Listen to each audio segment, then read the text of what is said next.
Мен бүгін сіздерді кішіне көңіліңіздерді бұратырған мәселе. Мына бізге бүгін күнде келген екі мәселе. Дин тұту еркіндігі жана дини бірікмелер жөнді. Екіншісі, Қырғыз Республикасының дин чөйресіндегі айрым мыйзам актыларына өзгертулерді киргизүү жөнді. Урматтуу депутаттар, бұл мәселе өтө кылдат маани берип карабасак, биздин коомчулугубузда, элдин арасында, биздин шайлоочуларыбыздын арасында кичине дагы эле болсо бул боюнча наразычылыктар көп. Айта кетчү нерсе, мына бул 6 главадан 40 статьядан турган мыйзам, бул жерде биз көп нерсеге тыйым салып коюп атабыз. Мына өзүңүздөргө күбө болгондой, алымдарыбыз менен урматтуу президентибиз да 2 жолу баарлашып, ошол жерде сүйлөштү. Бирок мыйзам кайра эле ушул келгени, мына кээ бир маселелерин айта кетсем, бул жерде балдарыбыздын, кыздарыбыздын, келечек муунубуздун окуп алуу илимине, талимине, адеп ахлагына эң керектүү болгон биздин ата бабабыздан илгертен бери сакталып келе жаткан иманды адамдарга кандай мамиле жасоо керегин балдарыбызга үйрөтө турган кээ бир маселелерди чектөө киргизип коюп атабыз. Жана илгерки сөз менен айтканда хужура маселесинде. Буну эми иретке келтирсек, бул мыйзам менен эмес, башка жолдор менен деле иретке келтирип, ошол жердеги мамлекеттик органдар, жергиликтүү бийлик органдары менен деле ошол кайсы жерлерде болуп атат, кандай болуп атат билсек болот эле. Биринчиси.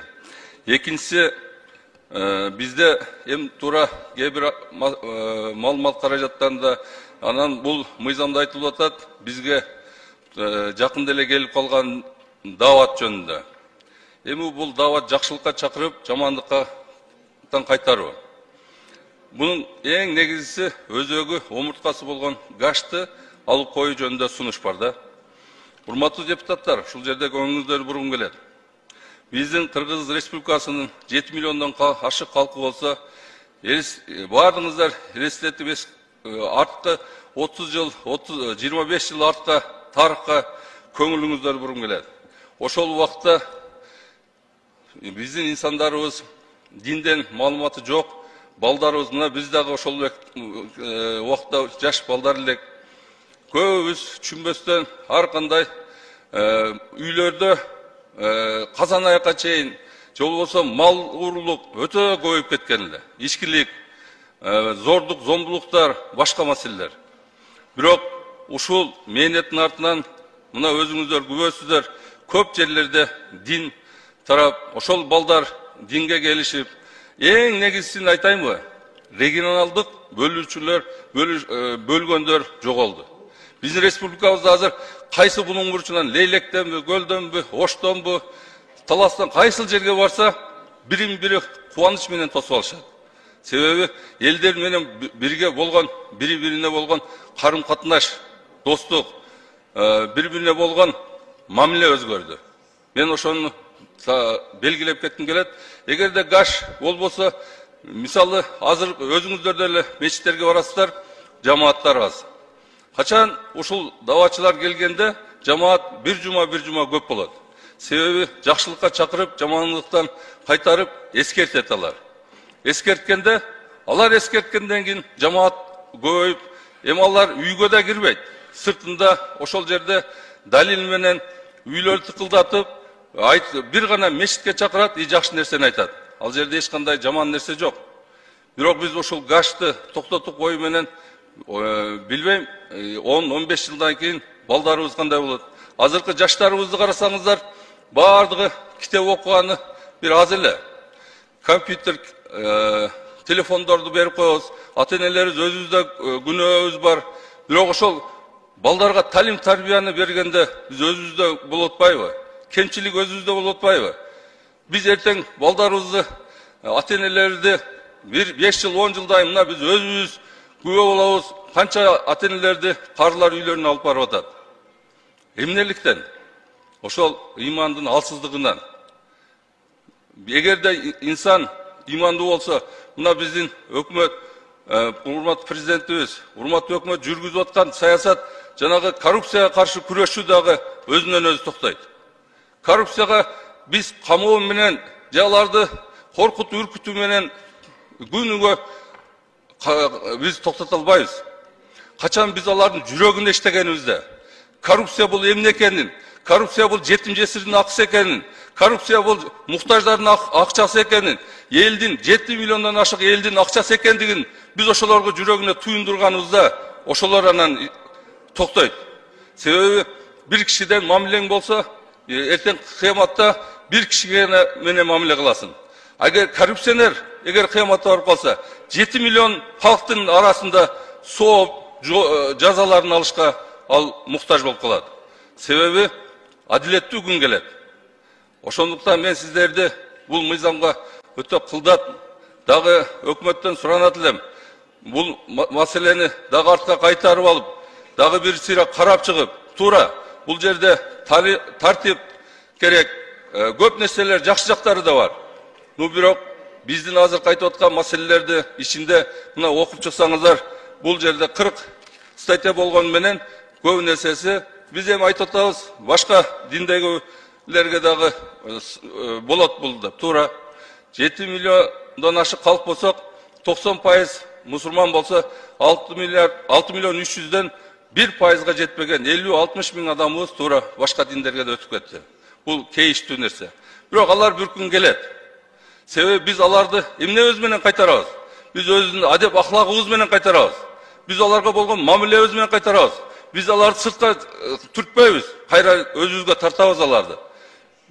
Урматтуу депутаттар, урматтуу калайык калк, бул трибуна, жогорку трибуна. Бул трибунада кандай инсандар сүйлөгөн? Бул жерде азыр айтылып аткан сөз биздин бул дүйнө эмес, акыретибиз үчүн да айтылып аткан сөз. Мен эстеткен пайда дейт. Мен өзүм мисал үчүн айта кетсем, эгерде эстетип турбаса унутчак болуп калдым. Азыр сиздер дагы унутчак болуп калдыңыздар. Жумуш көп, башка маселелер көп. Ошон үчүн жакшылыкты бири-бирибизге эстетип турайлы. Жамандык болуп атса, колубуз менен тоса албасак, тилибиз менен айтып тосойлу. Эми ушул нерсеге себеп болуп аткан мына канча деген адамдар элестеткиле, аз даватта кимдер жүрөт? Көбүнчөсү карапайым калк жүрөт.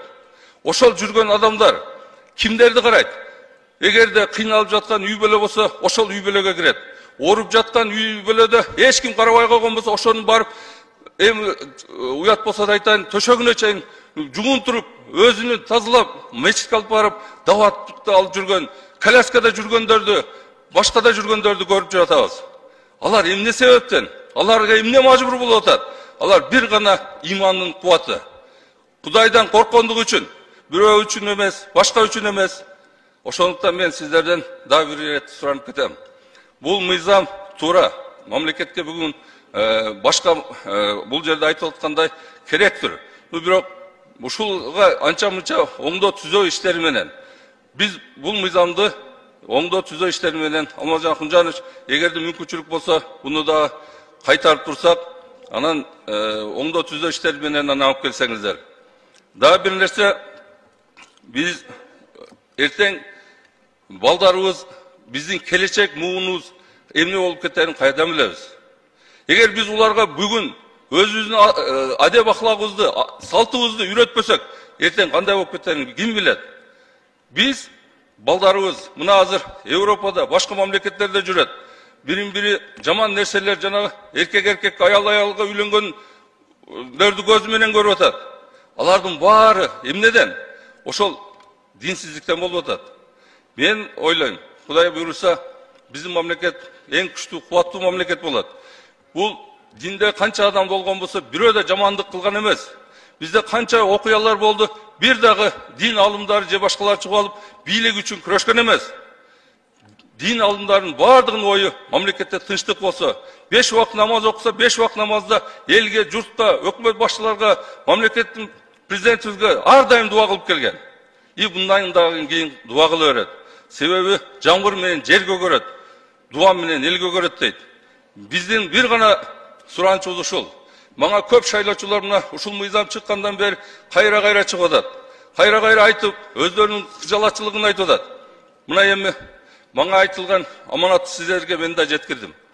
Эми бул күн bir убакыт өтөт. Мына мен азыр 55-темин. Оюңузду жыйынтыктап алыңыз. Канча ömrüm бар, Кудай билет. Бирок bir күн мен да кетем. Баарыбыз кетебиз.